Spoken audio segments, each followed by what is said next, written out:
नमस्कार दोस्तों, आप सभी का मेरे इस यूट्यूब चैनल में मैं तहे दिल से स्वागत करता हूं और जय श्री कृष्ण। जैसा कि आज का हमारा टॉपिक है समय और भाग्य, बस मैं इसी पे बोलने वाला हूं। इस पे ज़्यादा क्या बोलूं, वैसे तो समय पे और भाग्य पे बोलने की मेरी इतनी ही हिम्मत नहीं है कि मैं बोल पाऊँ, लेकिन फिर भी एक छोटा सा जो मेरे हिसाब से जो मेरा मत था मैं वो रखने जा रहा हूँ। तो मैं जैसा हर बार स्टार्ट करता हूँ तो एक दो लाइन बोल के स्टार्ट करना चाहूँगा। समय होता बड़ा बलवान, समय होता बड़ा बलवान, समय का कीजिए सभी सम्मान, जिसने की समय की पहचान, समय ने उसको दिया मान सम्मान। तो ये बोलने का मतलब है कि समय का हमें पंचुअल होना चाहिए। अगर हम टाइम के पंचुअल है, वक्त के पंचुअल है, तो जाहिर सी बात है हमें वो हर चीज़ मिलेगी जो हम चाहते हैं। और एक छोटी सी कहानी से स्टार्ट करूँगा। विष्णु भगवान और लक्ष्मी महारानी की कहानी है ये, लक्ष्मी जी की।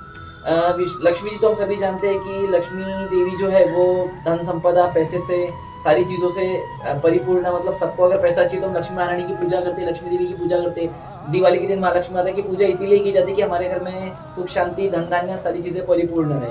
तो एक बार ऐसी छोटी सी एक बहस छिड़ जाती है विष्णु भगवान और लक्ष्मी महारानी जी में कि भाई लक्ष्मी जी बोलती है कि मैं बड़ी हूँ, मेरा रुतबा बहुत बड़ा है धरती के ऊपर में। तो विष्णु भगवान बोलते हैं कि नहीं, आपसे बड़ा भाग्य है। नहीं बोले, भाग्य से बड़ा तो मेरा रुतबा है बोले। तो लक्ष्मी जी बोलती नहीं नहीं, चलिए बोले अब धरती पे चल के देखते हैं। तो वो लोग धरती पे बूढ़े ब्राह्मण के भेष में आते। एक बहुत गरीब घर होता है, गरीब सी झोपड़ी होती है जहाँ 4-5 दिन से लोगों ने खाना नहीं खाया होता है, भूख के मारे बिलखते हैं वो बच्चे। तो लक्ष्मी महारानी जी को दया आती है, तो वो एक थाली में खाना भर के उनके यहाँ पे छोड़ती है कि भाई चलो देखिए बोले, आज इनकी किस्मत में खाना था और उनके घर में पूरा सोने हीरे जवाहरात भर देती है। तो वो लोग जैसा सोने हीरे जवाहरात भरती है तो वहाँ से वो लक्ष्मी जी और विष्णु भगवान जी चले जाते हैं, देखते हैं खड़े रह के।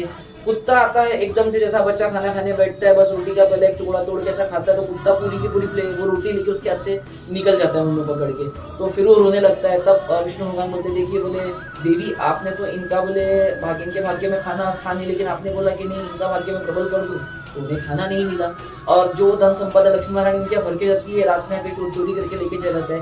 कहानी का तात्पर्य यही है कि जो हमारे किस्मत में हमें नहीं, हमारे भाग्य में नहीं लिखा है, वो हमें नहीं मिलता है। जैसा कि हम सभी जानते हैं ये 2 लाइनें, वक्त से ज्यादा किस्मत से पहले किसी को कुछ नहीं मिलता है। तो बस यही चीज़ है बोलना।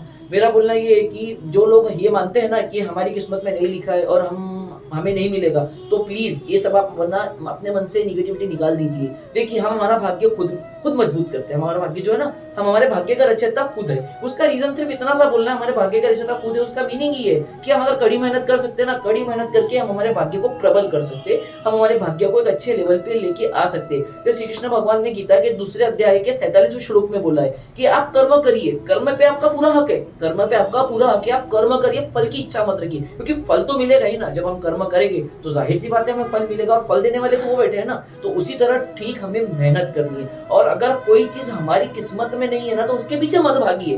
कैसा होता है, एक हर चीज का एक प्रॉपर टाइम होता है, सही समय पे सही चीज हमें हमारी जिंदगी में मिलती है, क्योंकि ऊपर वाले ने हमारा स्ट्रक्चर बना के रखा है कि हमको इतने एज में आके इतनी चीज मिलेगी। जैसे हम बोलते हैं ना कि अब जैसे हम बड़े हो गए, फिर कमाने लगे, उसके बाद हमारी शादी हो गई, फिर हम बाप बने, फिर हम दादा बने, तो ये जैसा स्टेज बाय स्टेज है ना, उसी तरह ये हमारी किस्मत का भी एक स्टेप चलता है कि पहली step, second step, third step, fourth step. अब हम सोचेंगे कि नहीं भाई अभी मैंने 10th प्लस किया है और मुझे एकदम लाख सवा लाख रुपए की सैलरी वाला जॉब लग जाए, तो ये पॉसिबल ही नहीं है। तो उसको हम भाग्य में नहीं ला सकते। अरे ये तो मेरे भाग्य में नहीं था इसलिए मैंने नहीं, भाग्य में हर वो चीज है, अच्छी चीज भाग्य में हमारी लिखी हुई है, बस हमें मेहनत करना है। और समय से बड़ा बलवान दुनिया में कोई नहीं है। समय की रिस्पेक्ट कीजिए, समय की कदर कीजिए, क्योंकि जिसने समय की कदर की है, समय को पहचान लिया है ना, समय ने उसकी हमेशा कदर की है। और समय के साथ ही समय के पीछे भाग्य खड़ा होता है। अगर आप अपना टाइम अच्छा बनाते हो, अच्छा टाइम हम कैसे बनाएंगे? हार्ड वर्क करके। हार्ड वर्क करेंगे तो हमारा टाइम जाहिर सी बात है अच्छा आएगा। मेहनत करेंगे वक्त अच्छा आएगा, तो भाग्य अपने आप अच्छा हो जाएगा। हमें सिर्फ अपनी मेहनत करना है, अपना भाग्य अच्छा लाना है। अपना भाग्य हम कैसा अच्छा लिख सकते हैं? मेहनत करके। कड़ी मेहनत कीजिए, समय को दोष कभी मत दीजिए। और दुनिया में सबसे बड़ा ज्ञानी, सबसे बड़ा गुरु कोई है तो वो समय है। समय से बड़ा कोई ज्ञानी नहीं है और समय से बड़ा कोई गुरु नहीं है। उसका मैं इसीलिए आपको समय को ज्ञानी और गुरु बोल रहा हूँ कि जब हम पे वक्त बुरा होता है ना दोस्तों, तब हमें फर्क होती है हमारा कौन अपना और कौन पराया है। और ज्ञानी इसलिए बोल रहा हूँ कि वक्त हमें बहुत कुछ सिखा के जाता है। वक्त जो होता है ना, हमें एक सीख देता है कि हमें हर हाल में खुद को कैसे स्टेबल रखना है, हमें हमारे पेशेंस को नहीं खोना है, हमें हर हाल में कड़ी मेहनत करना है। अपनी मेहनत से कभी जी नहीं चुराना है, कभी ये नहीं बोलना है कि भाई मेरी किस्मत में नहीं है, अब मैं हार गया हूँ, ये बोलना ही नहीं है। ठीक है ना, उम्र के आखिरी पड़ाव तक हम मेहनत करेंगे, क्या होगा ज़्यादा से ज़्यादा, जो हमारी किस्मत में नहीं है, जो हमारे भाग्य में ही नहीं है, वो तो हमें वैसे भी नहीं मिलने वाला है। बस हमें मेहनत इसलिए करना है, मेहनत करने से हमारे कर्म अच्छे होंगे, और इंसान कर्मों से ही तो बड़ा होता है। कर्मों से ही इंसान सबसे बड़ा अगर होता है तो कर्मों से होता है। कर्म ही सर्वोपरि है, कर्म करना ही इंसान का धर्म है। इसीलिए कर्म हमें हमेशा करते रहना चाहिए, और समय की हमें हमेशा रिस्पेक्ट करनी चाहिए। समय की जब हम रिस्पेक्ट नहीं करते तो कहीं ना कहीं हम हमारे कर्मों से चूकते, हमारी मेहनत से दूर हो जाते। और जो बोलते हैं ना कि आज ये इंसान इतने बड़े मुकाम पे है तो इसने बहुत मेहनत की है, इसने अपना वक्त लाया है, उस एग्जैक्ट यही है कि आप मेहनत करोगे, आप समय पे बिल्कुल फोकस रखोगे, अपना मेहनत के पीछे लगे रहोगे, वक्त आपका अच्छा आएगा। और वक्त हमारे हिसाब से नहीं चलता, हमें वक्त के हिसाब से चलना पड़ता है, क्योंकि दुनिया में जो भी चीजें होती है, हम बोलते हैं ना कि दुनिया में बहुत कुछ बदल रहा है, दुनिया में कुछ बदल नहीं रहा है, वक्त वही चल रहा है, दौर वही चल रहा है, हम लोग बदल रहे हैं। इसलिए हमें ऐसा फील हो रहा है कि दुनिया में बहुत कुछ बदल रहा है। वक्त अपनी गति कभी नहीं स्लो करता, कभी नहीं फास्ट करता, वक्त को जैसा चलना है वो वैसा ही चलता है। वक्त कभी भी अपने हिसाब से नहीं चलता, वक्त खुद के हिसाब से चलता है, जैसा उसका टाइम डिसाइड किया गया है वो उसी स्पीड में ही चलता है।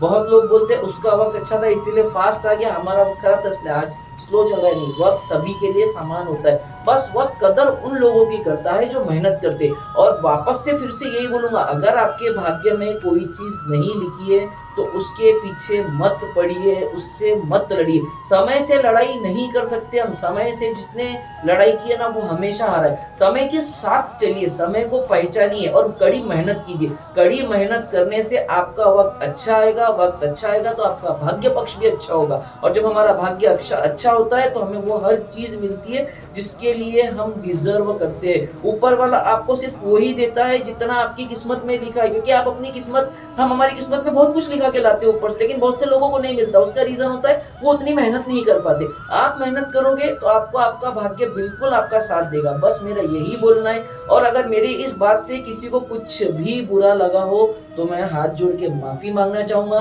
मैं हर बार अपना टॉपिक खत्म करता हूं तो 2 लाइन बोलता हूं, मैंने बहुत कुछ सहा है इसीलिए आज वक्त ने मुझे अपना कहा है। उसका रीजन ये है कि अगर आप बहुत सह रहे हो, बहुत कड़ी मेहनत करो, सहने का राइट मीनिंग बहुत कड़ी मेहनत कर रहे हो तो वक्त आपका जाहिर सी बात है अच्छा आ जाएगा। और अगर आपको मेरा यह टॉपिक अच्छा लगा हो आज समय और भाग्य वाला, तो लाइक कीजिए, सब्सक्राइब कीजिए, शेयर कीजिए, ताकि ज़्यादा से ज़्यादा मेरे दोस्तों तक, मेरे भाइयों तक ये बात मेरी पहुंच सके।